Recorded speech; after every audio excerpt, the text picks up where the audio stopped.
நான் உன்னை மட்டும் பார்க்கல, எல்லாரையும் பார்த்தேன். நீ பார்க்கும்போது உன்னை பார்த்த மாதிரி தெரியும். அவங்க பார்த்தாங்கன்னா அவங்கள பார்த்த மாதிரி தெரியும். அதனால உன்னை பார்த்தேன்னு நினச்சி நீ ஏமாந்து போயிடாதுன்னு பாரு என் குரு. ஏமாந்து போயிடாத என் குருங்கிறது என் நண்பன் தான். சரிங்களா? ஏமாந்து போயிடாத. நான் உனக்கு மட்டும் சொந்தமில்லை, எல்லோருக்கும் சொந்தம். நீ நான் சந்தித்த மனிதர்கள் 10ல் ஒருவன் அப்படின்னாரு. நான் சந்தித்த மனிதர்களில் 10 பேரில் 10ல் ஒருவன் நீ. அதனால் நான் உனக்கு மட்டும் தான் சொன்ன நினச்சிக்காது அப்படிங்கும்போது எனக்கு அப்போ வந்து ஃபஸ்ட்டு வருத்தமாக இருந்தால் கூட 10ல் ஒருத்தர் சொல்லிட்டாங்களே அப்படின்ட்டு. அப்போ யோசித்து பார்த்தா, ஆஹா, வெறும் 10 பேர்த்தில் ஒருத்தர் சொல்லியிருக்கிறாரே, அப்போ எவ்வளோ ஒரு விஷயம்.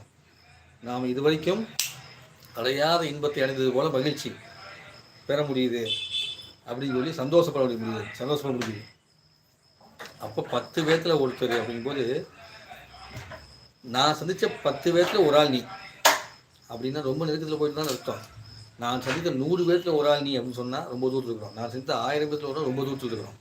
நான் சந்தித்த கோடி பேர்த்தில் ஒருத்தர்னா ரொம்ப தூரத்தில் இருக்கிறோம். ஆனால் நான் சந்தித்த 10 பேர்த்தில் ஒருவன் நீ அப்படிங்கும்போது, அப்பாடா, 10க்குள்ள ஒருத்தர் நம்மளை பெருமைப்படுத்திருக்காரு. இது புரியாமல் அல்லவா நம்ம பேசியிருந்தோம், இது புரியாமல் வருத்தப்பட்டோம் சொல்லி தோண ஆரம்பிச்சது. அப்போ குருவே நமன்னு சொல்லிட்டு குருவை நினச்சிட்டு இருக்க குரு நம்மை வசைபாடுவது போல தோன்றினால் கூட அதிலும் நமக்கான தன்மையும் நமக்கான தகுதியும் குரு என்ன பண்ணுவார், சொல்லி கொடுத்தா நம்ம உருவாக்குவார்.